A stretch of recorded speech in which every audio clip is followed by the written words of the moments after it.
इस समय की सबसे बड़ी ब्रेकिंग न्यूज, आपको बता दें कि योगी आदित्यनाथ जी के उत्तर प्रदेश के गाजियाबाद में एक बुजुर्ग मुस्लिम व्यक्ति की कथित तौर पर झूठी मारपीट और जबरन जय श्री राम के धार्मिक नारे लगवाने के झूठे आरोपों पर कांग्रेस के नेता राहुल गांधी फिर से घिरते हुए दिखाई दे रहे हैं। जी आपको बता दें कि कांग्रेस के राहुल गांधी ने इस मामले में ट्वीट करके सीधे सीधे हिंदुओं पर टारगेट करने की कोशिश की और बीजेपी सरकार पर।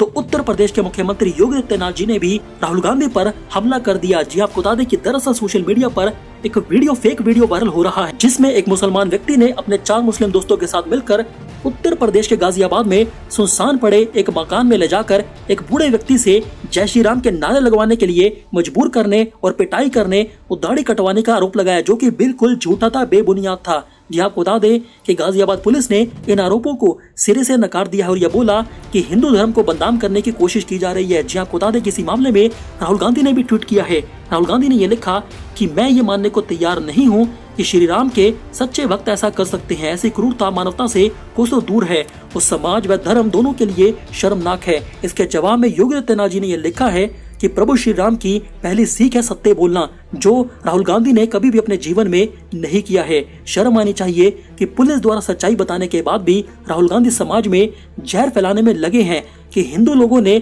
जानबूझकर मुसलमान की दाढ़ी काटी और उससे जय श्री राम के नारे लगवाए, जबकि ऐसा नहीं था बिल्कुल भी। सत्ता के लालच में मानवता को शर्मसार कर रहे हैं राहुल गांधी।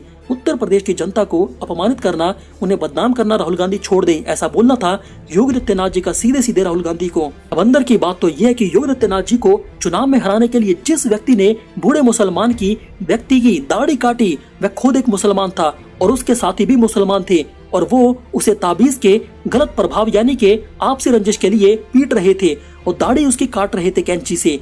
और ये बात बिल्कुल झूठ निकली कि उससे जय श्री राम के नारे बुलवाए गए थे। बाद में पता चला पुलिस को कि दाढ़ी काटने वाले मुसलमान का संबंध समाजवादी पार्टी से था। उसके घर के पीछे फोटो में अखिलेश यादव जी की फोटो टंगी हुई थी उसके साथ। एक बार फिर से हिंदू धर्म को बदनाम करने वाली साजिश पूरी तरह से पर्दाफाश हो चुकी है। चलिए बात करते हैं अगली बड़ी खबर की। जी आपको बता दें कि बीजेपी के सांसद ने की उत्तर बंगाल को केंद्र शासित प्रदेश बनाने की मांग, तो बुरी तरीके से भड़क कर बौखला गई ममता बनर्जी। जी आपको बता दें कि बीजेपी के 2 सांसदों ने उत्तर बंगाल को कुछ जिलों को मिलाकर नया केंद्र शासित प्रदेश बनाने की मांग की है, ताकि हिंदुओं को बंगाल में बचाया जा सके। इसको लेकर ममता बनर्जी की पार्टी और खुद ममता बनर्जी ने तीखी प्रतिक्रिया भड़कते हुए दी है। बीजेपी पर भड़कते हुए उन्होंने ये बोला कि वह ममता बनर्जी खुद बंगाल के किसी भी हिस्से को अपनी स्वतंत्रता नहीं खोने देगी, उसे नई दिल्ली यानी कि मोदी पर निर्भर नहीं होने देगी। जी आपको बता दें कि बीजेपी ने बंद कमरे में हुई एक बैठक में बंगाल को एक तरह से केंद्र शासित प्रदेश बनाने की मांग उठाई है, ताकि हिंदुओं को बचाया जा सके बंगाल में, और इस पर चर्चा भी हुई। यहाँ पर बंगाल में अलग से कामतापुरी, ग्रेटर कूच बिहार और गोरखालैंड की मांग को लेकर आंदोलन भी हुए हैं। उन्होंने ये बोला कि मेरा यह मानना है कि उत्तर बंगाल को अलग किया जाना चाहिए और इसे एक पृथक केंद्र शासित प्रदेश बनाया जाना चाहिए। उधर मुख्यमंत्री ममता बनर्जी ने भड़क कर ये बोला है कि चुनाव के हार के बाद बीजेपी को शर्मिंदा होना चाहिए बंगाल में, लेकिन बीजेपी इसकी जगह पर बंगाल को तोड़ने के लिए यानी कि विभाजित करने के लिए कोशिश कर रही है। वह किसके हित में बंगाल को विभाजित करने की कोशिश कर रही है, जिसका जवाब है हिंदुओं को बचाने के लिए। उन्होंने आगे ये बोला कि केंद्र शासित प्रदेश बनाए जाने से लोगों के यानी कि मुसलमानों के अधिकार छिन जाते हैं बंगाल में, क्योंकि उससे उन्हें वह लाभ नहीं मिल पाते जो राज्य के लोगों को मिलते हैं। इसके बाद ममता बनर्जी ने आगे यहाँ तक बोल दिया कि मैं किसी को भी यानी कि मोदी और अमित शाह या फिर किसी को भी बंगाल में विभाजन नहीं करने दूंगी, यानी कि उसे केंद्र शासित प्रदेश नहीं बनने दूंगी। उन्होंने ये बोला कि केंद्र शासित प्रदेश बनने का मतलब है नई दिल्ली यानी कि मोदी सरकार की दया पर निर्भर होना बंगाल का और सभी स्वतंत्रता खो देना, लेकिन मैं उत्तर बंगाल या फिर बंगाल के किसी भी हिस्से को उसकी स्वतंत्रता नहीं खोने दूंगी और उसे नई दिल्ली यानी कि मोदी सरकार पर निर्भर नहीं होने दूंगी पूरे के पूरे बंगाल को। इसके बाद ममता बनर्जी ने आगे ये बोला कि मोदी सरकार बंगाल को सीरिया और फिलिस्तीन इजराइल का युद्ध बनाना चाहती है, कि एक तरफ फिलिस्तीन एक तरफ इजराइल। अच्छा चलिए बात करते हैं अगली बड़ी खबर की। जी आपको बता दें कि केंद्र की मोदी सरकार की तरफ से 15 जून से पूरे भारत में सोने के गहनों पर हॉलमार्किंग का नियम लागू किए जाने वाला था, ताकि भारत में काले धन को रोका जा सके। माना तो ये भी गया है कि इस नए नियम के बाद बिना हॉलमार्किंग के सोने के गहने नहीं बेचे जा सकेंगे। पहले इस फैसले को 1 जून से लागू किया जाना था भारत में, लेकिन कोरोना वायरस को देखते हुए इस फैसले को 15 दिन आगे बढ़ा दिया गया है। लेकिन अब खबरें ऐसी भी आई हैं कि मोदी सरकार इस फैसले को या तो वापस लेगी या फिर इसे कुछ दिनों के लिए टाल सकती है। क्यों? बड़ी बात तो यह कि इस मामले में केंद्रीय मंत्री पीयूष गोयल ने ज्वेलर से मुलाकात भी की है और ये बोला जा रहा है कि ज्वेलरी सेक्टर में यानी कि ज्वेलरी सेक्टर के सोनार बुरी तरीके से मोदी सरकार के इस नए नियम से परेशान है। इस नए नियम की वजह से उन ज्वेलर्स को यानी कि सोना बेचने वालों को काफी ज्यादा दिक्कत हो रही है जो छोटे शहरों या फिर गाँव में रहते हैं। सभी सोनारों ने यह बोला है कि जिस तरह का इंफ्रास्ट्रक्चर इस नियम को लागू करने के लिए चाहिए भारत में, जैसा चाहिए वह अभी नहीं है भारत में। बड़े शहरों में भी काफी ज्वेलर्स हॉलमार्किंग वाला काम कर रहे हैं, लेकिन वह इतना काफी नहीं है।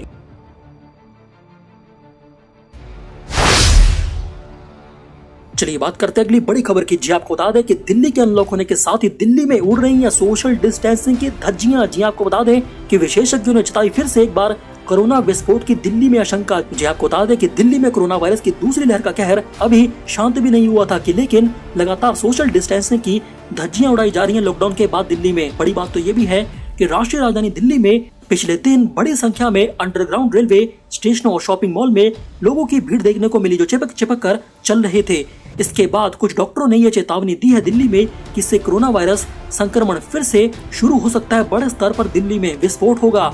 देश के बड़े बड़े शहरों ने सख्त लॉकडाउन को हटाना शुरू कर दिया है क्योंकि देश भर में नए संक्रमणों की संख्या 2 महीने से अधिक समय में अपने सबसे निचले स्तर पर आ गई है। लेकिन रोग विशेषज्ञ डॉक्टरों का यह बोलना है कि पहले की तरह काम धंधा फिर से शुरू करने की दौड़ में टीकाकरण के प्रयासों को प्रभावित करेगी क्योंकि सभी पात्र वयस्कों में से केवल 5% को ही भारत में टीका लग पाया है। डॉक्टरों का यह बोलना है कि दिल्ली का करीब दोबारा खुलना चिंताजनक है वहां के लोगों के लिए। फिर से दिल्ली में कोरोना विस्फोट होगा क्योंकि वह सोशल डिस्टेंसिंग फॉलो नहीं कर रहे हैं। वही अधिकारियों ने यहाँ तक बोला कि अगर मामले बढ़ते हैं दिल्ली में तो फिर से वह दिल्ली में सख्त प्रतिबंध लगा देंगे।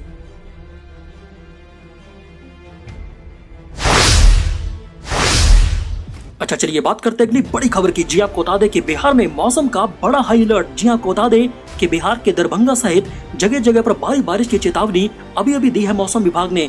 बड़ी बात तो ये है कि दक्षिण पश्चिमी मानसून के कारण पटना यानी कि बिहार के पटना सहित पूरे बिहार में जगह जगह पर बारिश होने वाली है।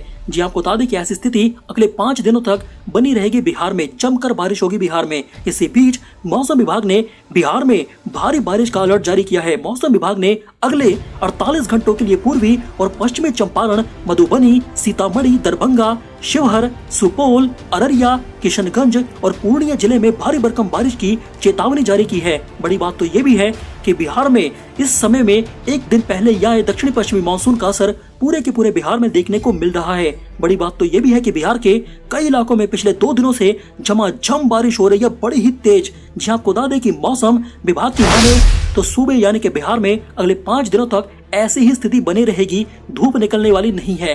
यानी कि अगले 5 दिनों तक आप लोगों को, बिहार वालों को बारिश से ही जूझना पड़ेगा। इसी के साथ मौसम विभाग ने पूरे के पूरे बिहार में येलो अलर्ट भी घोषित कर दिया है, जिसे बिहार के लोगों को जरूर सुन लेना चाहिए और खुद को सुरक्षित रख लेना चाहिए। जी आपको बता दें कि बड़ी बात तो ये है कि मौसम विभाग द्वारा येलो अलर्ट जारी किए जाने के बाद ये भी अंदाजा लगाया जा रहा है कि बिहार के कई सारे इलाकों में भारी भरकम बारिश के साथ साथ बिजली गिरने की यानी कि वज्रपात होने की भी आशंका जताई गई है। इसीलिए लोगों को सुरक्षित स्थानों पर चले जाना चाहिए।